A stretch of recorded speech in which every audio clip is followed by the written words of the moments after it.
કરેલું નથી અને આજે તમે એને લેવા માટે આવી ગયા છો, તો હવે ધર્મની વ્યાખ્યા કરો. ધર્મની સાચી વ્યાખ્યા શું હોય?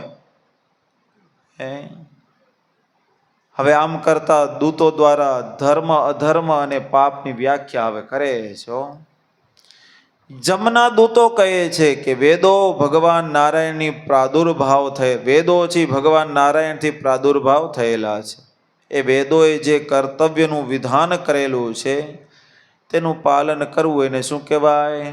ધર્મ કહેવાય છે. અને જેમનો નિષેધ કર્યો છે તેનું આચરણ કરવું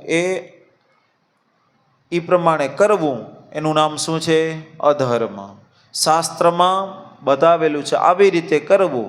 અનુકૂલસ્ય સંકલ્પ પ્રતિકૂલસ્ય વર્જનમ. ભગવાનને સાનુકૂળ હોય, ભગવાને જે કહેલું હોય એ પ્રમાણે કરવું એને શું કહેવાય? ધર્મ કહેવાય. અને ભગવાને ના પાડ્યું આમ ન કરજો ને એ પ્રમાણે કરીએ એને શું કહેવાય? અધર્મ.